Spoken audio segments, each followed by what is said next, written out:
Hello and a very warm welcome back to the Andrew Eborn Show, and a guest today, which is Bru Pearce. How are you, Bru? I'm good, thank you, Andrew. Nice to see you. Lovely to see you too. And in this series, we've been looking at the various issues which are affecting the planet, about climate change, environment degradation, but also looking at some various solutions and opportunities that those present. And we've been also talking about the cast of characters around the world. And Bru Pearce is the founder of Envisionation. Talk to me a bit about your background, Bru.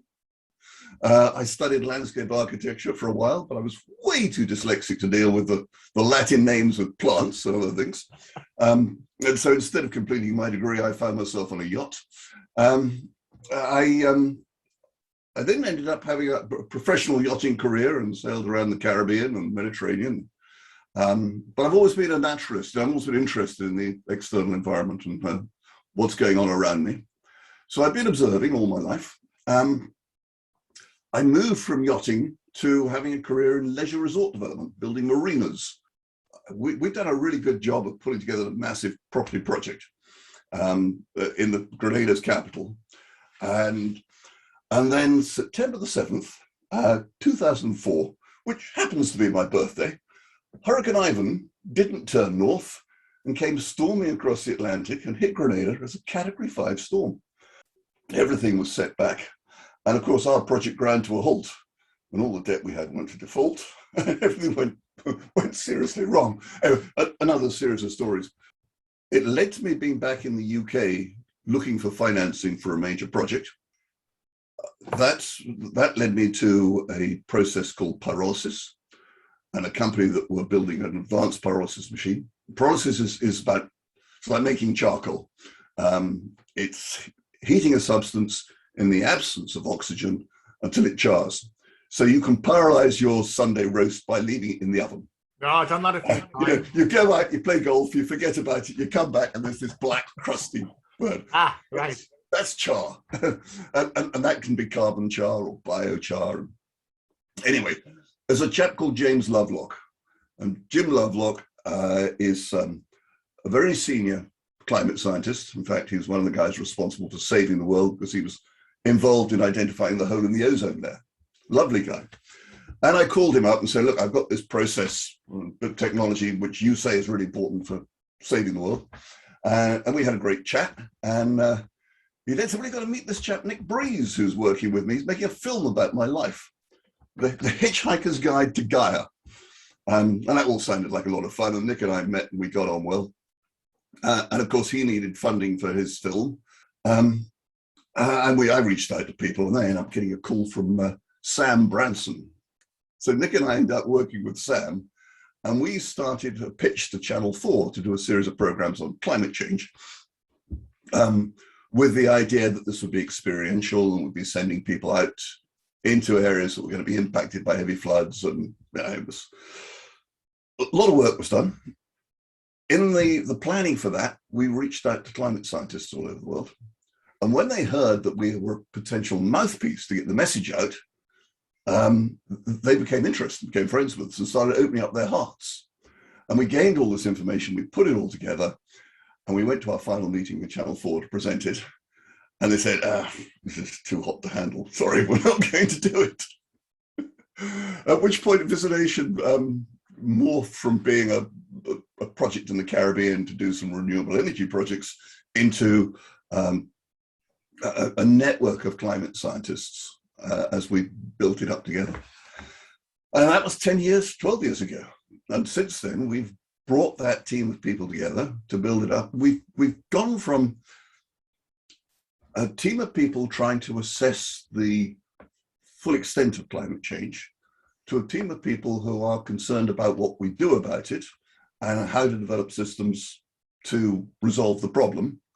And indeed, we've focused on the UN Sustainable Development Goals, these 17 goals, which 193 countries have agreed upon as a way forward. So you need a target. And so we now said, well, how do you achieve that? Or what does it mean if you do?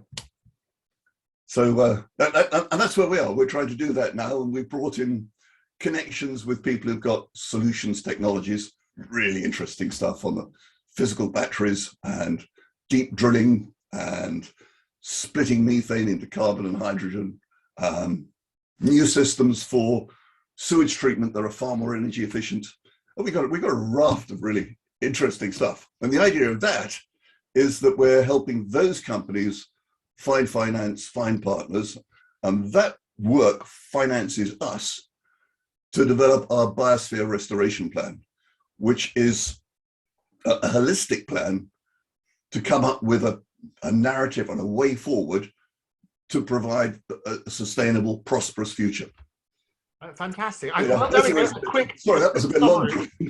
A quick summary of a glorious career, but also where we are now. And what, as you know, Bru, what we're doing in this series is help flattening the learning curve. People have to understand what the problem is before they can look at a solution. And the trouble with a lot of these things, they're clouded in jargon and things that people don't really understand. They know that climate is an issue we need to look at, we need to talk about, but it's always been about doom and gloom. And so what we're trying to do in this series is actually say, let's cut through the jargon. Let's not just look at the doom and gloom, because it is a pretty bleak picture, but let's do a forensic analysis of why it is bleak, but also look on a positive side about solutions, because there are solutions and indeed opportunities out there, aren't there? Andrew, you are so right. When we started analyzing the problem, and on the basis that you can't fix anything unless you knew how it worked in the first place and understand what's really broken. One of the things we came up with was that science and business spoke totally different languages. And for instance, the new IPCC report is just not understood by business. You've got to analyze that, who's written it, how, why, what were the drivers, etc. Business works in a totally different way. And that resulted in an Envisionation paper, which we called Earth Inc., where we looked at the problem and said, okay, if we were a firm of consultants who'd been engaged by a large-scale intergalactic investor considering purchasing this multifaceted organization, Earth Inc., the whole Earth Inc., we would carry out due diligence for them. And we would look into it and we would provide them with a report as to the state of this massive incorporation, which of course we went through that process, produced the report, and the report would say, well, this is a basket case. The only thing you should do with this is asset strip it, which is not the result we want. And if it's not the result we want, then the next thing you have to look at is the management structure and say, well, where's it going wrong? And that leads you to a whole series of interesting things about the economics and the carbon accounting, et cetera, et cetera. But that report is available on the Envisionation website. And it is very interesting for anybody in business to look at that and read that, because it helps them get the framework for all the information that's coming through from the climate scientists. And it's a way of interpreting for business. Now, other people speak different languages. For the layperson, what does it mean? Different situation. Presenting it to children, different situation.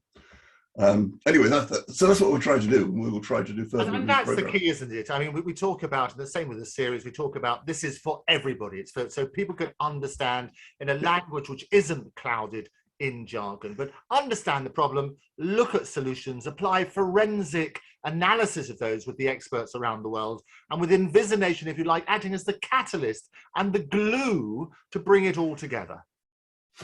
Well, that's the ambition. No small ambition, I've got to tell you. Global domination and saving the world is not a bad ambition to have. Well, save the domination, just putting some ideas out there and pointing people in the right directions. But actually, the interesting thing about this is, and we go back to how do we deliver on those UN Sustainable Development Goals? And what they basically call for is a planet with 8.59 billion people on it, all living well, all living effectively Western standards, like you and I have. Can you do it?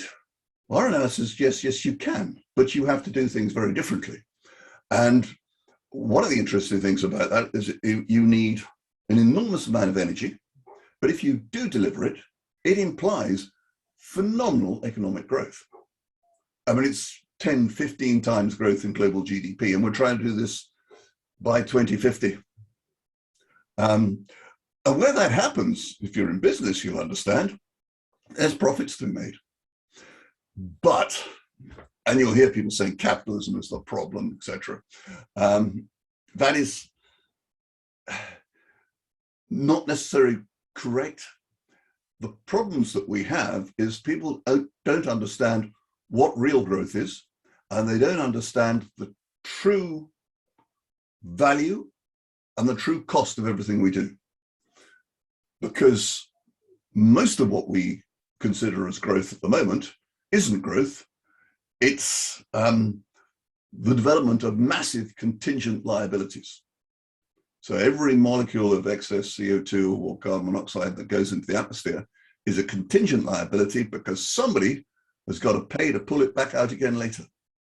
And we should look at what we're going to do in this series. We're going to get you back to drill down into all of those. And as I say, jargon busting, a bit of jargon in there, but we're going to have a look at a lot of that. And if you do want more information, do pop along to envisionation.org. That's envisionation.org, where we have lots of these videos explaining in very detailed and very simple ways as well about the various issues at stake. And we've also going to include a wonderful glossary. So any of those terms that you're not quite sure about, have a look at those as well. But for now, Bru Pearce, thank you for being my guest. Andrew, many thanks indeed. Look forward to the next one. Well,